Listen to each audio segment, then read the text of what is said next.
I'm Admiral Reynolds, 38, a U.S. Navy commander who worked her way from Annapolis to the bridge of a destroyer.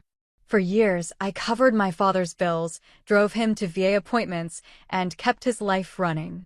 But when he stood at a family dinner, called me a failure, and everyone laughed, I drew a line that changed everything. Have you ever been dismissed by someone you showed up for? Share your story in the comments. You're not alone. Before we get into it, tell me where you're tuning in from. And if you've had to stand up for yourself after being wronged, hit like and subscribe for more true stories about boundaries and reclaiming your worth. What happened next might surprise you. I grew up in a house where service stories were currency. My father wore his unit ball cap like a crown, adjusting it precisely before any gathering where other veterans might appear. The living room walls displayed his commendations in matching frames, each certificate positioned at exact intervals. I memorized every name on those plaques by age 10, Murphy, Jackson, Rodriguez, men who'd served alongside him in places whose names rolled off his tongue with practiced reverence. Sunday dinners meant war stories. Dad would lean back in his chair, hands gesturing as he reconstructed firefights and supply runs, his voice carrying the authority of someone who'd been there. My mother listened with the patient smile of a woman who'd heard these accounts hundreds of times. I absorbed every detail, filing away his descriptions of leadership under pressure, of making decisions when lives hung in the balance. The Veterans of Foreign Wars post became our second home. While other kids spent weekends at soccer games or shopping malls, I helped Dad polish his medals and arrange chairs for monthly meetings. He'd introduce me to his buddies with obvious pride. "This is my daughter. Sharp as a tack, just like her old man." I'd shake hands with men whose calloused palms spoke of decades in uniform, men who nodded approvingly when Dad mentioned my good grades or my plan to attend the Naval Academy. When emergencies arose, I stepped in without hesitation. A late mortgage payment during his unemployment stretch, I covered it quietly, transferring funds and telling him the bank had extended the deadline. New tires for his aging pickup truck when his pension check came up short, I handled the transaction, claiming I'd negotiated a veteran's discount. The dues for his veterans club, the cost of repainting his old medals case, the expense of replacing his worn dress blues for memorial services, I absorbed these costs as naturally as breathing. "It's fine, Dad. I've got it," became my standard response to his financial stress. I'd learned early that money troubles made him irritable, that pride mattered more than practical solutions. So I found ways to help without making it feel like charity. A check presented as a loan he could repay whenever. A gift card explained as a prize I'd won at work. Credit card payments made anonymously, problems solved before they could fester. He accepted my assistance as tradition, the natural order of family obligation. When his truck needed repairs, he'd mention it casually, then wait for me to offer solutions. When his medical bills piled up, he'd complain about the VA's bureaucracy until I volunteered to make calls and navigate the paperwork. The help flowed in one direction, and he received it without fanfare or extended gratitude, just the brief nod of a man acknowledging what was rightfully his. Pride, in our house, flowed one way too, toward his war stories, his ribbons, his brotherhood with other veterans. My academic achievements earned polite acknowledgement. His combat citations commanded the room's attention. When I graduated summa cum laude, he mentioned it briefly to his friends, then spent 20 minutes recounting the medal ceremony where he'd been recognized for valor under fire. The VA appointments became routine. I'd pick him up Tuesday mornings, navigate the parking garage, sit in waiting rooms that smelled of disinfectant and desperation. He'd emerge from consultations with new prescriptions or referral slips, updating me on his various ailments with the matter-of-fact tone of a field report. Back pain from carrying heavy equipment. Hearing loss from artillery fire. Sleep problems that traced back to night watches in hostile territory. I drove him to physical therapy sessions and picked up his medications. I learned the names of his doctors and the specifics of his treatment plans.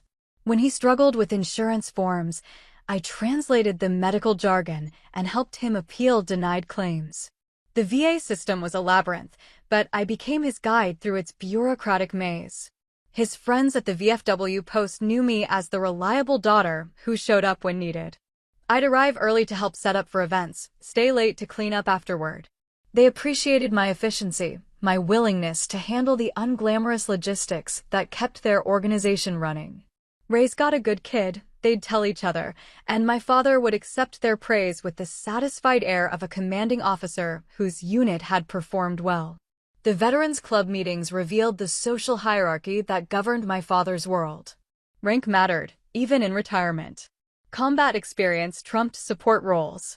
Length of service, deployment history, decorations earned, these factors determined seating arrangements and speaking order as surely as if they were still in uniform. I watched him navigate these dynamics with practiced skill, knowing exactly when to defer and when to assert his position in the pecking order.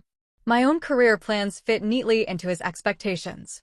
The Naval Academy represented legitimate military service, a path that would earn his genuine respect rather than the polite interest he showed for my other accomplishments. When I mentioned my application, his reaction was immediate and enthusiastic. "Now that's real service," he said. "That's following in the family tradition."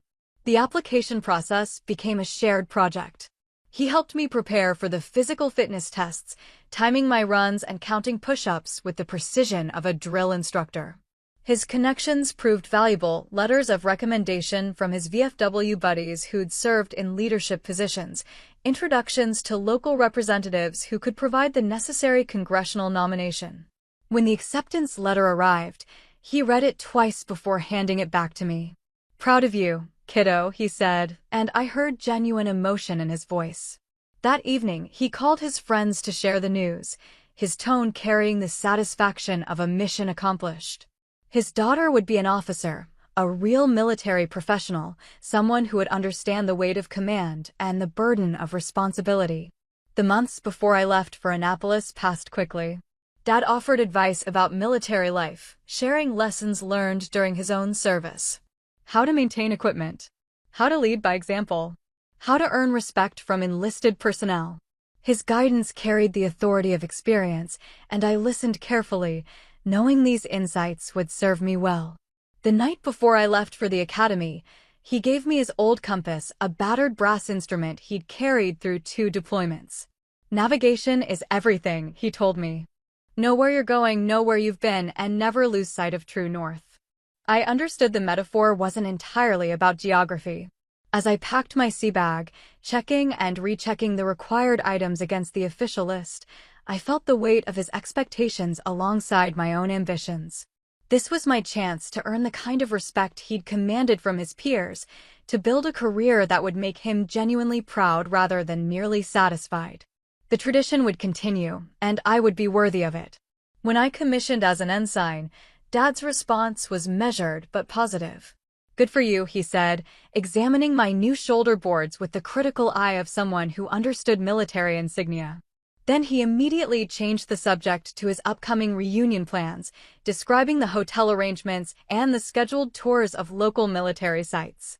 The moment felt significant to me, my first step into official military leadership, but it registered as just another milestone in his busy social calendar. My early assignments earned similar treatment. Operations officer aboard a destroyer, then a staff position at Naval Surface Force Pacific. Each role brought new responsibilities and expanded my understanding of how the Navy actually worked beyond the Academy's theoretical framework. When I called to update him on my duties, he'd listen politely, then steer the conversation toward more familiar territory, his friend Martinez's grandson joining the Marines, or the upcoming Memorial Day ceremony at the local cemetery. The first promotion to lieutenant junior grade came with genuine excitement on my part. I'd earned it ahead of schedule, based on strong fitness reports and recommendations from my commanding officers. When I shared the news, Dad's reaction was notably restrained. "Must be politics," he said after a pause. "They hand those out pretty freely now, don't they? Different Navy than when I served." His friends at the VFW echoed this sentiment whenever my career came up in conversation. At backyard barbecues and holiday gatherings, they'd slap my shoulder with good-natured familiarity. "You Navy folks behind desks nowadays," they'd joke, their tone suggesting that real military service happened only in combat zones. Dad would chuckle along with these comments, never correcting the assumption that my work was somehow less demanding or important than their wartime experiences. The pattern became predictable. Each advancement in rank or responsibility got reframed through their generational lens. When I made full lieutenant, it was because they need to fill quotas now. When I earned my Surface Warfare Officer pin after successfully completing the rigorous qualification process, it was dismissed as different standards than we had. My deployments to the Persian Gulf and Western Pacific were acknowledged with brief nods, then quickly overshadowed by stories from Vietnam and Korea. I began to notice how Dad positioned these conversations. In private, when we talked one-on-one, he'd ask detailed questions about my duties and seemed genuinely interested in my responses. He wanted to understand the technology one worked with, the complexity of modern naval operations, the scope of my leadership responsibilities. But in group settings, especially around other veterans, he defaulted to their shared skepticism about the contemporary military. The VFW meetings became exercises in careful navigation. I'd arrive as Dad's guest, introduced simply as his daughter in the Navy. The older members would share their war stories with the assumption that I couldn't possibly relate to their experiences. Combat, they implied, was the only military service that truly mattered. Everything else was support work, necessary but not particularly noteworthy.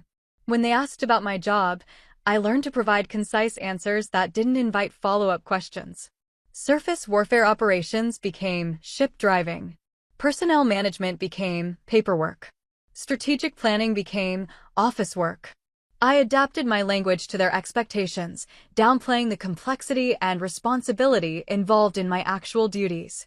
Dad seemed comfortable with this dynamic. He'd thank me privately when bills were due, his truck needed new brakes, the roof required repairs, his prescription costs exceeded his budget. These conversations happened in his kitchen, away from any audience that might witness his dependence on his daughter's financial support. I'd write the checks or transfer the funds without ceremony, accepting his gratitude with the understanding that our arrangement would remain between us. But in public, when the room was his stage, he'd let their assumptions stand uncorrected. When his buddy Thompson made jokes about today's military being soft compared to their generation, Dad would laugh along. When someone suggested that modern officers had it easier than the enlisted men of their era, he'd nod in agreement. The same man who asked for my help with VA paperwork would sit quietly while his friends dismissed my career as glorified clerical work. I began to recognize the social dynamics at play. Dad's identity was built around his wartime service, his membership in a brotherhood defined by shared combat experience. Within that group, challenging their collective narrative about military decline would threaten his standing. It was easier to let them believe that real military service had ended with their generation than to defend the legitimacy of my career. The cognitive dissonance became increasingly apparent. He'd call me for advice about dealing with military bureaucracy, trusting my knowledge of how the system worked. He'd ask detailed questions about my ship's capabilities and my crew's performance. In private moments, he clearly understood that I was a competent professional managing significant responsibilities. But those insights never translated into public support or recognition. The financial assistance continued flowing in one direction. Emergency room bills when his back problems flared up. Repairs to his old truck that kept it running for another year. The annual dues for his veterans organization and the American Legion. Christmas gifts for his grandchildren when his pension check couldn't stretch to cover everything he wanted to provide. I handled these expenses quietly, maintaining the fiction that he remained financially independent. The thank you conversations happened in hushed tones, always prefaced by his assurance that the help was temporary. Next month would be better. The VA benefits would increase. His part-time security job would lead to more steady work. I'd nod and agree, knowing that his pride required these explanations even though we both understood the reality of his situation. Looking back, I can see how I enabled the arrangement by accepting its terms. I wanted his approval, his recognition that I'd succeeded in following the military path he'd laid out for me. So I tolerated the public dismissal of my achievements while continuing to provide the private support he needed. The contradiction seemed manageable as long as I could maintain some connection to his world. The family dinner started normally enough. My aunt had organized it to celebrate my cousin's engagement, and the extended family gathered at Dad's favorite restaurant downtown. I'd quietly covered the bill in advance, arranging with the manager to handle payment without any discussion at the table. It was a familiar routine. I took care of the check, Dad maintained his dignity as family patriarch, and everyone enjoyed the meal without awkward moments over who could afford what. The conversation flowed through predictable channels. Work updates from various relatives. Plans for the upcoming wedding. My cousin's fiancé describing his new job in pharmaceutical sales. Dad held court as usual, sharing opinions about everything from local politics to the quality of the restaurant's prime rib. I participated when directly addressed, but mostly observed the familiar family dynamics. After the main course, as we waited for dessert and coffee, Dad stood up with his wine glass. "Got something to say," he announced, tapping his knife against the crystal to get everyone's attention. The table quieted, expecting one of his traditional toasts, something about family traditions or congratulations for the engaged couple. Instead, he gestured toward me with theatrical flourish. "My daughter here," he began, his voice carrying the confident tone he used when addressing his veterans group. "She thinks she's accomplished something in the Navy. Truth is, she's nothing. A failure." He paused for effect, scanning the faces around the table. All that time in uniform, and what does she have to show for it? Desk job. Pushing papers. The laughter started with my Uncle Tom, then spread around the table. Nervous chuckles at first, then genuine amusement as family members caught on to what they interpreted as good-natured ribbing. My aunt covered her mouth, trying to suppress a smile. My cousin's fiancé looked uncomfortable but followed the group's lead. Even my mother, who knew better, managed a tight smile that didn't reach her eyes. I felt the familiar heat of embarrassment rise in my chest, but something else came with it this time, a cold clarity that cut through the social pressure to laugh along. Everyone was looking to Dad for the cue about how to react, and he'd given it clearly. This was entertainment. I was the punchline. "She's nothing," he repeated, seemingly delighted by the response his performance was generating. Absolute failure at everything that matters. More laughter followed, though I noticed my mother had stopped pretending to find it amusing. I didn't perform a scene. No dramatic speeches about respect or military service. No recitation of my actual accomplishments or the real scope of my responsibilities. Instead, I pushed back my chair and stood up calmly. "I'm heading out," I said, my voice steady despite the adrenaline coursing through my system. I reached into my purse and placed my key to his house on the table next to his wine glass. The physical gesture was simple, but everyone understood its significance. I was returning access, ending the arrangement that had given me a reason to visit regularly, to provide the help he needed while absorbing the disrespect he offered. The laughter died immediately. Dad stared at the key as if it were something dangerous. "Don't be so sensitive," he said, but his voice had lost its confident edge. "It was just a joke. You know that. Enjoy your dessert," I told the table, then walked toward the exit without looking back. I could hear the uncomfortable silence I'd left behind, punctuated by someone clearing their throat and Dad's voice saying something about no sense of humor anymore. The drive home gave me time to process what had actually happened. The break wasn't really about the specific words he'd used, though they'd been cruel enough. It was about the moment when he'd looked around that table, seen his audience, and decided to sacrifice my dignity for their amusement. Everyone had looked to him for the cue about how to treat me, and he'd given them permission to laugh at my expense. I'd been participating in my own diminishment for years, accepting private gratitude while tolerating public dismissal. The financial support I provided had enabled him to maintain his position as family patriarch even as his actual resources dwindled. My silence during his friends' jokes had allowed them to believe their assumptions about modern military service. I'd been complicit in creating the conditions that made tonight's performance possible. At home, I poured myself a glass of wine and sat on my deck, looking out at the harbor where my ship was moored. The lights from the base reflected off the dark water, and I could make out the silhouettes of other vessels in the distance. Tomorrow, I'd be back aboard, managing the complex logistics of maintaining a modern warship, supervising the careers of dozens of sailors, making decisions that affected millions of dollars in equipment and resources. The contrast was stark. In uniform, I commanded respect through competence and authority. In civilian clothes at family dinners, I was expected to accept being called a failure for the entertainment of people who had no idea what I actually did for a living. The disconnect wasn't sustainable anymore. My phone buzzed with a text from my mother. "He didn't mean it like that. You know how he gets." Then another, "Come back. Don't leave like this." I turned off the phone without responding. The key I'd left on the table represented more than access to his house. It symbolized the entire arrangement, my willingness to provide support while accepting his need to diminish my achievements in front of others. Without that key, he'd have to figure out how to handle his emergencies without my help. Without my presence at family gatherings, he'd have to find other sources of entertainment. I finished my wine and went to bed, feeling something I hadn't experienced in years around family events: peace. The decision had been made. The boundary had been established. Now I'd see what happened when the arrangement shifted and the help stopped flowing in only one direction. The next morning, I met my executive officer for coffee at the cafe near the base.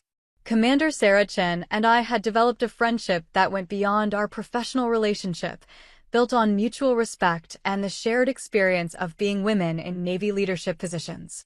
She'd noticed I seemed distracted during the previous week's department head meetings, but hadn't pushed for details until I asked if we could talk privately. I recounted the dinner incident without dramatic flourishes, sticking to the facts. Dad's public humiliation disguised as humor. The family's willingness to laugh along. My decision to leave and return his house key. Sarah listened without interruption, occasionally nodding, but keeping her expression neutral. When I finished, she leaned back in her chair and studied me carefully. "Can I ask you something directly?" she said. "Of course. What would you never ask one of your sailors to tolerate?" The question hit harder than I'd expected. I thought about the junior officers and enlisted personnel under my command, the standards I set for how they should be treated by supervisors and peers. The answer was immediate and clear.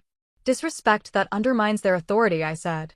"Especially public humiliation designed to entertain others at their expense." Sarah nodded slowly. "What else?" I continued thinking through my leadership principles. Taking advantage of their generosity while giving nothing back. Using their competence and reliability while dismissing their actual contributions. The parallels were becoming uncomfortably obvious. And if someone in your chain of command was enabling that kind of treatment, making excuses for it or staying silent when it happened, I'd counsel them about setting appropriate boundaries, I admitted. About not accepting treatment that they wouldn't tolerate for their subordinates.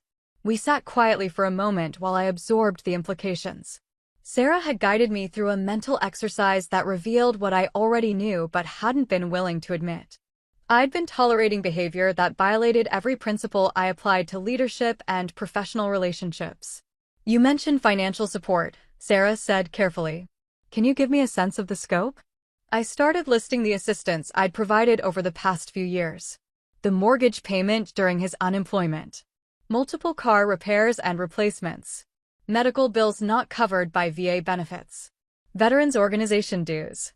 Holiday gifts for grandchildren. Emergency room visits. Property maintenance. Insurance deductibles. The accumulated total was substantial, easily equivalent to several months of my base pay. As I recited the list, I heard how lopsided the arrangement had become.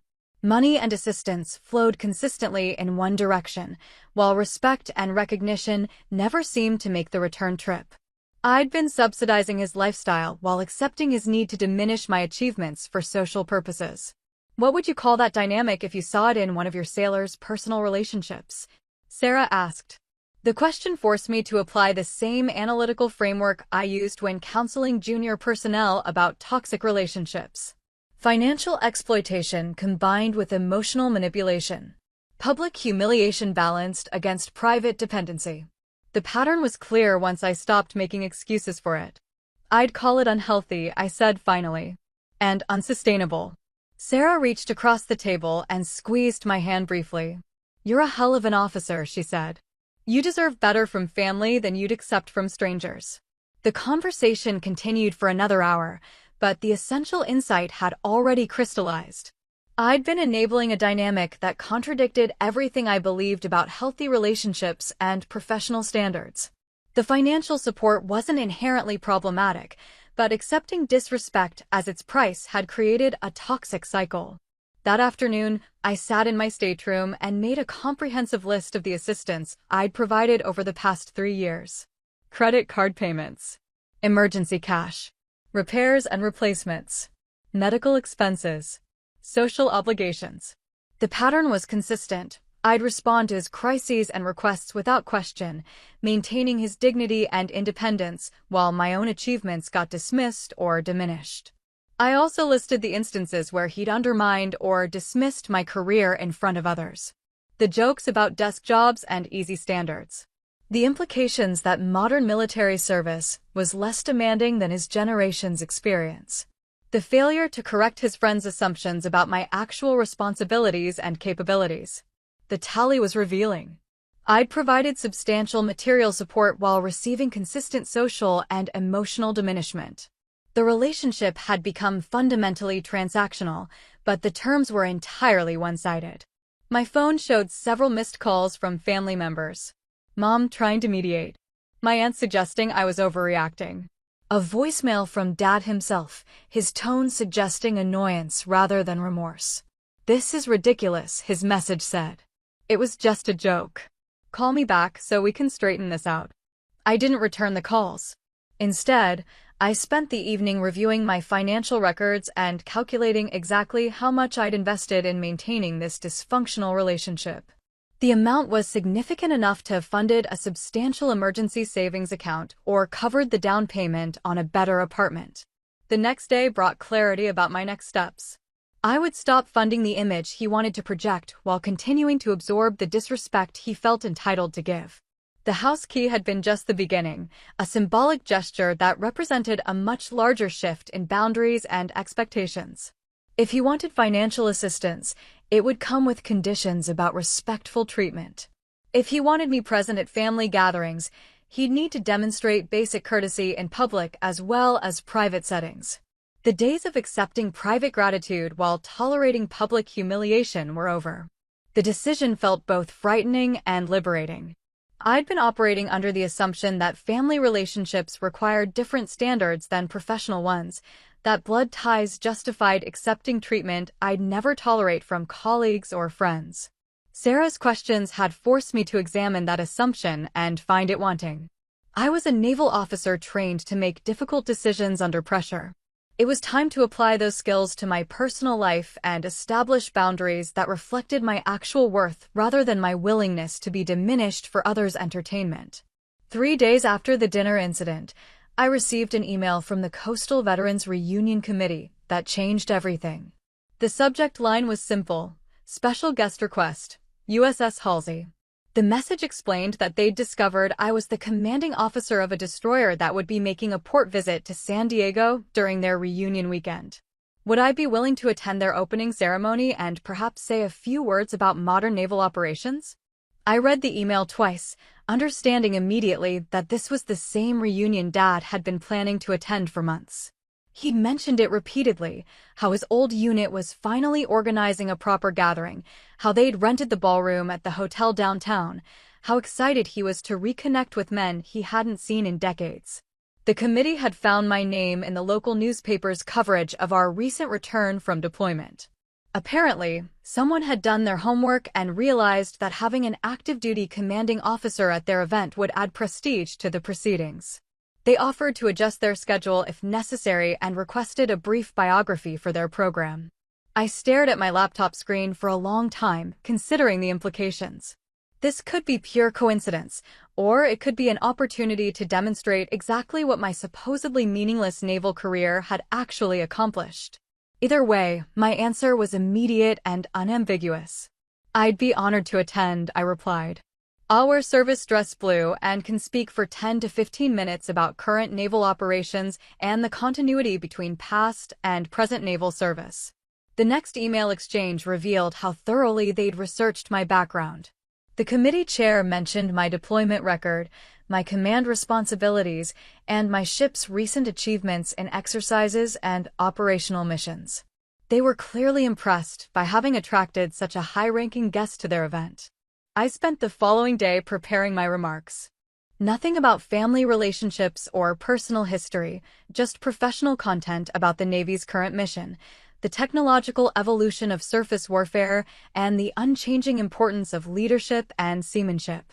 I reviewed my ship's statistics, our crew's accomplishments, and the strategic significance of our recent operations.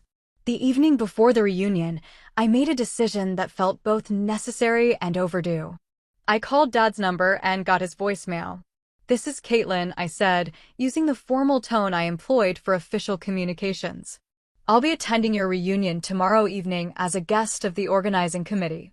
I wanted to let you know in advance so it wouldn't be a surprise." Then I added the boundary that had been missing from our relationship for far too long. No more loans. No more jokes at my expense. You want me around, you speak to me with respect. These aren't negotiating points. They're requirements. I ended the call without waiting for a response. If he wanted to discuss my conditions, he could do so after he'd had time to consider what kind of relationship he actually wanted with his daughter. That night, I pressed my service dress blue uniform with particular care.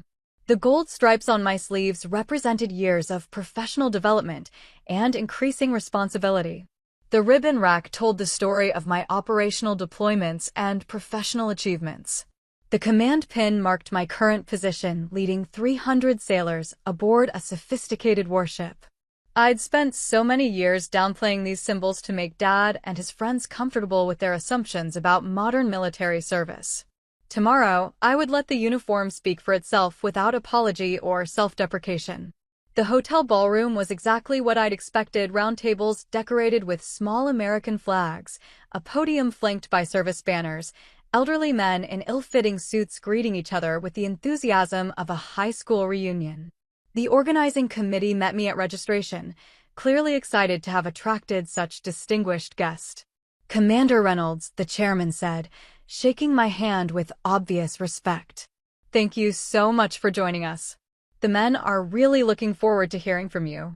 I scanned the room and spotted Dad near the bar, wearing his best suit and already deep in conversation with several other veterans. He hadn't noticed my arrival yet, but I could see him holding court in his familiar style, gesturing animatedly while his companions listened with the respectful attention he commanded in these settings. The moment of truth was approaching. In a few minutes, he would realize that his daughter, the supposed failure whose career he'd publicly dismissed as meaningless, was the evening's featured speaker. The room would discover that the woman he'd humiliated for entertainment was actually the commanding officer of a billion-dollar warship with a crew larger than most small companies. I checked my watch and straightened my jacket. Time to see what happened when his two worlds collided and he could no longer control the narrative about my achievements. The boundary I'd established over the phone was about to be tested in the most public way possible. "Shall we begin the program?" the chairman asked. I nodded and followed him toward the podium, ready to let my actual accomplishments speak louder than his jokes ever had. At exactly 1900 hours, the committee chairman approached the podium and tapped the microphone for attention. The ballroom gradually quieted as conversations died down and the veterans found their seats. Dad was still near the bar, laughing with his friends, completely unaware of what was about to unfold. "Gentlemen, if I could have your attention," the chairman announced. "We have a very special guest with us tonight. Please welcome Commander Caitlin Reynolds, commanding officer of the USS Halsey, who will be speaking to us about the modern Navy's mission and the continuity of service between generations." The applause started immediately, but I watched Dad's face as the words registered. His smile faltered first, then disappeared entirely as he processed what he was hearing. His buddies were clapping enthusiastically, looking around to locate this distinguished guest speaker they'd just learned about. I walked to the podium with the measured pace I used for formal ceremonies, acknowledging the applause with a slight nod. The room fell silent as I adjusted the microphone and surveyed the audience. Every face was turned toward me with respectful attention, including Dad's, though his expression showed confusion rather than pride. Thank you for having me, I began, my voice carrying the authority that came from years of addressing large groups under official circumstances. It's an honor to speak to men who understand the weight of command and the responsibility of service. I launched into my prepared remarks about modern naval operations, the technological evolution of surface warfare, and the unchanging importance of leadership principles. The audience was engaged and attentive, asking thoughtful questions about current threats, naval strategy, and the challenges of commanding a modern warship. The USS Halsey carries a crew of 300 sailors, I explained. We've completed deployments to the Persian Gulf and Western Pacific, supporting freedom of navigation operations and coalition exercises. Our mission requires the same dedication to duty and attention to detail that characterized naval service in your era.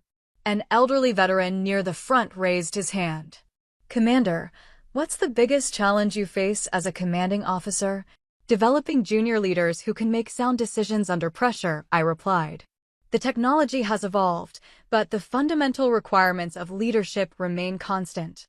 Whether it's 1970 or 2025, a military leader's job is to accomplish the mission while taking care of their people. The questions continued for 20 minutes. These men understood military service at a level that transcended generational differences. They wanted details about operational challenges, personnel management, and the realities of command responsibility. Their interest was genuine and informed, nothing like the dismissive attitude Dad's VFW friends usually displayed. After my formal presentation ended, individual veterans approached with additional questions and comments. They shared stories from their own service, drawing parallels between their experiences and my descriptions of current operations. The conversation was respectful and substantive, two generations of military professionals comparing notes. I noticed Dad standing alone near our table, no longer surrounded by his usual audience. His friends had migrated toward me, asking about my ship's capabilities and sharing their own sea stories. The social dynamic had shifted dramatically in the space of 30 minutes. Commander Reynolds, said a weathered man with Master Chief anchors on his jacket lapel. My grandson is considering the Navy. Any advice for him? Same advice I'd give any young person considering military service, I replied. Understand that it's a profession that demands excellence, integrity, and personal sacrifice. But it also offers opportunities for leadership and meaningful service that you can't find in civilian careers. The Master Chief nodded approvingly. That's what I told him. Good to hear it from someone currently doing the job. He paused, then added, Your father must be very proud of what you've accomplished. I glanced toward Dad, who was now sitting alone at our table, staring at his drink. I hope so, I said diplomatically. The evening continued with dinner and more informal conversations. Veterans sought me out to discuss everything from naval history to current geopolitics. They treated me as a peer, someone whose expertise and experience deserved serious consideration. The contrast with Dad's usual presentation of my career was stark and unmistakable. During the meal, I found myself seated at the head table between the reunion chairman and a retired Navy captain who'd served as a destroyer squadron commander. Our conversation covered the complexities of modern naval operations, the evolution of surface warfare tactics, and the challenges of maintaining readiness in an era of budget constraints. The fundamentals never change, the captain observed. Good seamanship, strong leadership, attention to detail. Sounds like you've mastered those essentials. I could see Dad from my position at the head table. He was eating quietly, occasionally nodding when someone at his table made a comment, but no longer dominating the conversation as he usually did at these events. His friends kept glancing toward the head table, clearly more interested in discussing naval matters with someone who could provide current, authoritative information. After dinner, the committee chair asked me to pose for photos with various groups of veterans. They wanted documentation of their distinguished guest's visit, something they could include in their reunion newsletter and display at future gatherings. I accommodated these requests with professional courtesy, understanding their desire to commemorate the evening. The formal program concluded with a slideshow of vintage photographs and a moment of silence for deceased shipmates. As the evening wound down, Veterans began saying their goodbyes and making plans to meet for breakfast the next morning. Several invited me to join them, and I accepted graciously. Dad finally approached as I was preparing to leave. His expression was difficult to read, embarrassment mixed with something that might have been respect, or at least recognition. "Didn't know you were speaking tonight," he said quietly. "The committee invited me 3 days ago," I replied. I mentioned it in my voicemail. He nodded slowly, processing the timeline. 3 days ago was when I'd called to establish my new boundaries. The coincidence wasn't lost on either of us. "They seemed impressed," he added, gesturing toward the departing veterans. "They understand what military leadership actually involves," I said. "Unlike some people." The comment hung between us, direct but not hostile. I wasn't interested in drama or extended confrontation. I demonstrated what my career actually represented, and the room had responded accordingly. The social dynamics had shifted permanently. His friends would remember this evening, remember meeting the commanding officer who'd given them serious answers to serious questions. The next time Dad tried to dismiss my service as meaningless desk work, they'd have their own experience to contradict him. The transformation began immediately. Within a week of the reunion, Dad's phone started ringing with calls from his veteran friends, but the conversations had changed completely.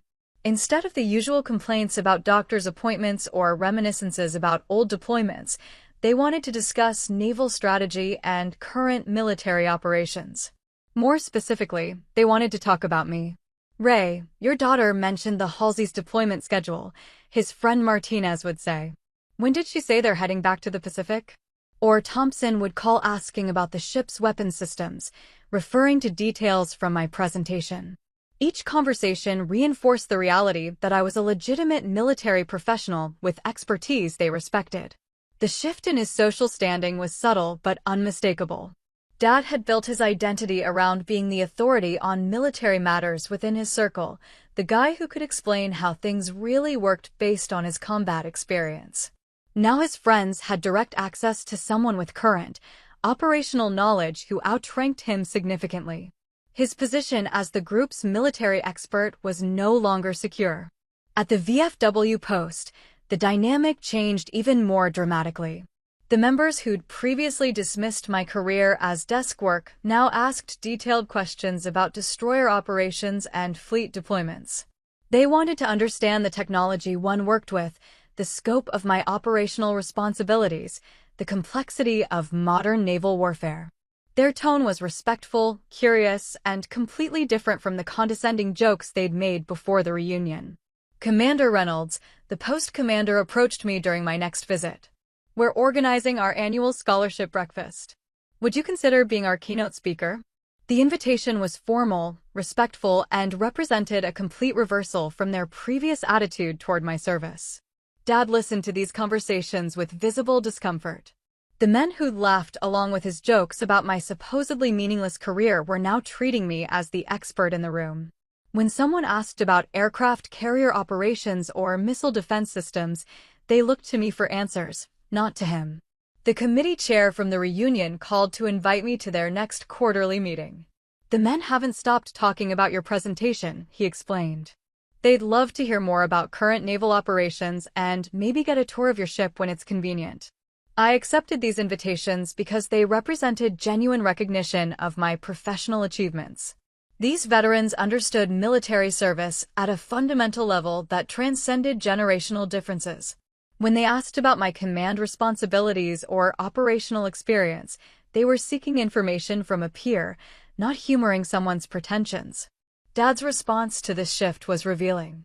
In private, he'd pump me for information about my upcoming assignments and ship operations, clearly wanting to stay informed so he could participate knowledgeably in conversations with his friends. But he never acknowledged that his previous dismissal of my career had been wrong, never admitted that his desk job characterizations had been unfair. The financial dynamic changed as well, though more gradually.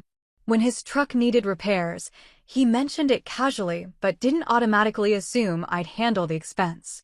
When his Veterans Club dues came due, he found a way to pay them himself rather than asking for my help. The pattern of dependence was shifting, partly because he understood that our relationship now operated under different rules. I maintained my new boundaries consistently.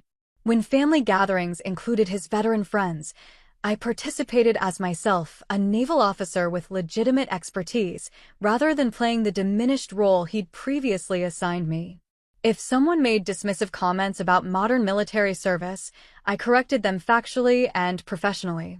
The test came at my cousin's wedding reception 2 months later. Dad and I hadn't spoken privately since the reunion, though we'd been polite during necessary family interactions. At the reception, surrounded by the same relatives who'd laughed at his failure joke, he stood up to make a toast. "I want to say something about family," he began, his voice carrying less of the theatrical confidence he displayed at the disastrous dinner. "My daughter serves our country as a naval officer. She commands a destroyer and leads 300 sailors." He paused, looking directly at me. "I'm proud of her service." The words were simple, factual, and completely different from his previous approach. No jokes, no qualifications, no subtle undermining disguised as humor. Just acknowledgement of what I actually did for a living. The family responded with genuine applause, and I nodded my appreciation. It wasn't an apology for his previous behavior, but it was recognition that the old dynamic was finished. He could no longer dismiss my achievements without losing credibility with people whose opinions mattered to him. After the reception, he approached me at the bar. "Good toast," I said neutrally. "Mend it," he replied.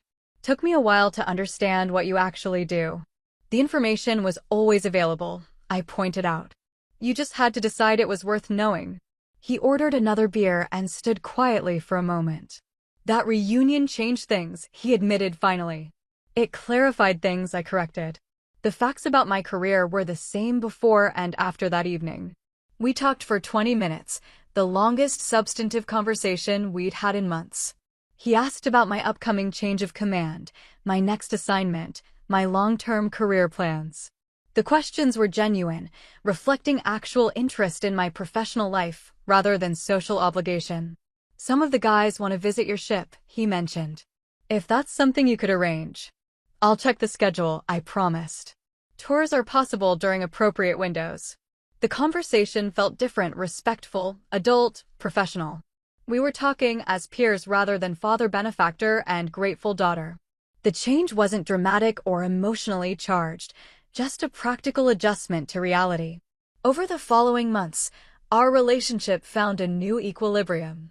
Dad stopped making dismissive comments about my career and started defending it when others suggested that modern military service was somehow less demanding than previous generations' experience. His friends continued seeking my perspective on military matters, which reinforced his need to treat me with appropriate respect. The financial assistance became occasional rather than routine. Emergency situations still arose, medical bills, major repairs, unexpected expenses, but he approached these conversations differently. Instead of assuming my help, he asked directly and accepted my conditions about timing and repayment. The dynamic was more balanced, less presumptuous. More importantly, the public humiliation stopped completely. Family gatherings became normal social events where I was treated with the same basic courtesy extended to other adults. Dad never again used my career as entertainment for others, never again suggested that my achievements were somehow inferior or meaningless. The change wasn't magical or transformative in dramatic ways. It was practical, behavioral, and sustainable. He'd learned that respecting my professional accomplishments was a requirement for maintaining our relationship, and he'd adjusted his behavior accordingly. The boundary I'd established had been tested, proven enforceable, and accepted. Time passed with the steady rhythm of naval service. Deployment cycles, training exercises, personnel evaluations, equipment maintenance. I kept doing the work that defined my professional life, managing complex operations, developing junior officers, maintaining the combat readiness of a sophisticated warship. The respect I commanded aboard ship had always been based on competence and performance, and that foundation remained solid regardless of family dynamics. Dad's transformation continued in small, observable increments. When his VFW friends organized their scholarship breakfast, He attended as a proud parent rather than trying to be the center of attention. When local television interviewed me about the Navy's role in regional security, he shared the news with obvious satisfaction. The man who'd once dismissed my career as meaningless now introduced me to strangers as my daughter, the ship commander. But the changes weren't universal or absolute. Some days he reverted to his old patterns, making subtle digs about military bureaucracy or suggesting that real service had been tougher in his generation. When this happened, I applied the boundary I'd established: polite but immediate disengagement. "I'm going to head out now," I'd say, and leave without argument or extended explanation. The consistency of this response taught him which behaviors would end our interactions and which would maintain them. It wasn't about demanding effusive praise or constant validation. It was about requiring the same basic respect I expected in any professional or personal relationship. My promotion to full commander brought another test of our evolved dynamic.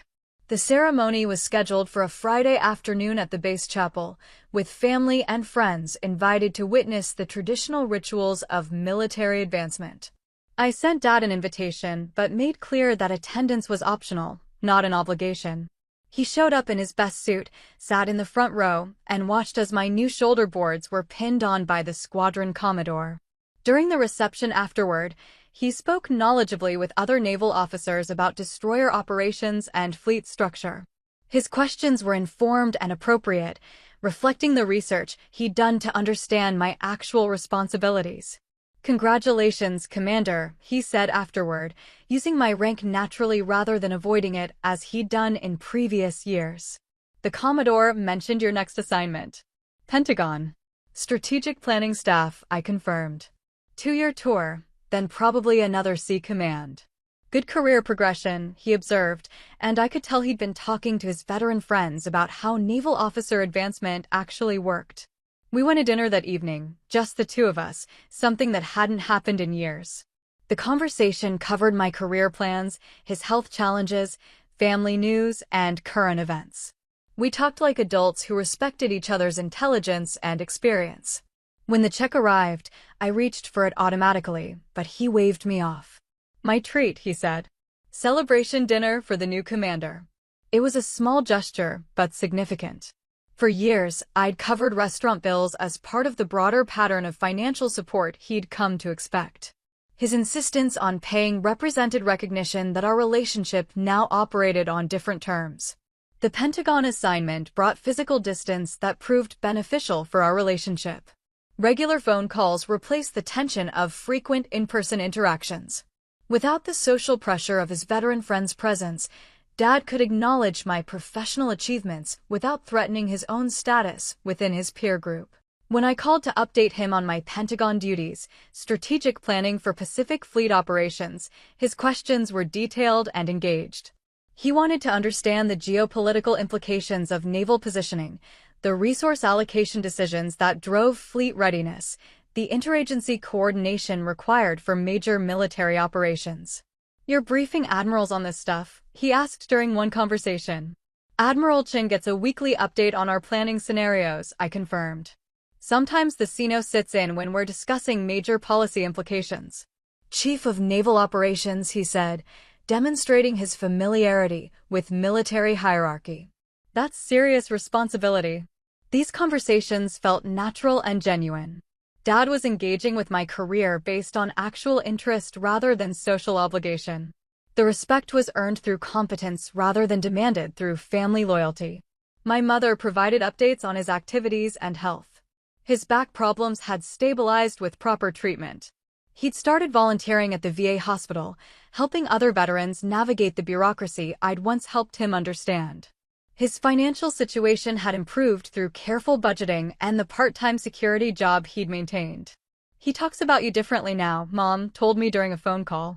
At the American Legion meeting last week, someone made a joke about modern military being soft. "Your father shut it down immediately." Said they didn't know what they were talking about. The image of Dad defending contemporary military service was almost surreal given our history, but it represented genuine growth rather than temporary behavioral modification. He learned enough about current naval operations to understand their complexity and importance. His respect for my career was now based on knowledge rather than family obligation. When I returned from the Pentagon for my next sea command, Dad attended the change of command ceremony without being asked. He understood by then that these events mattered to me professionally, that his presence represented family support for significant career milestones. Watching him interact with my new crew during the reception afterward, I saw how much our relationship had evolved. He spoke respectfully about my qualifications for command, acknowledged the complexity of modern naval operations, and treated my officers with appropriate courtesy. The man who'd once used my career as entertainment had become someone who genuinely understood its significance. The boundary I'd established hadn't just changed his behavior, it had forced him to learn about what I actually did for a living. That knowledge had generated authentic respect, which proved more durable than the forced politeness that might have resulted from simple intimidation. Our relationship would never be perfect or without occasional friction. Family dynamics carried too much history and too many entrenched patterns for complete transformation. But the fundamental issue had been resolved. He could no longer dismiss my achievements without losing credibility with people whose opinions mattered to him. More importantly, I no longer accepted treatment that contradicted my own professional standards. The boundary had held under pressure, proven enforceable in practice, and created space for a more balanced relationship based on mutual respect rather than one-sided obligation. Here's what I keep from those years of establishing and maintaining boundaries.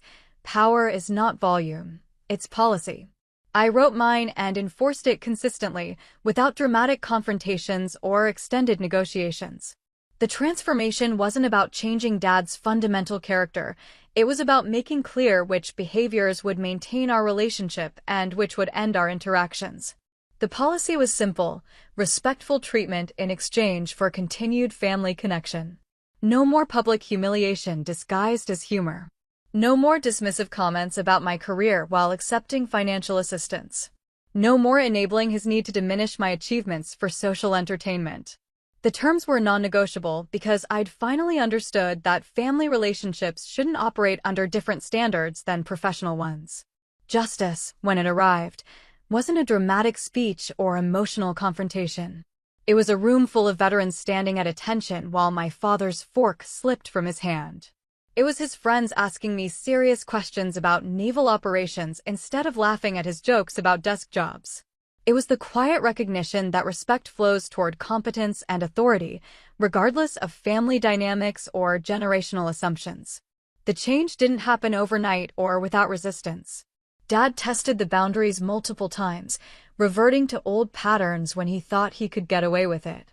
But consistency proved more powerful than confrontation. Each time he crossed the line, I applied the same consequence: immediate, polite disengagement.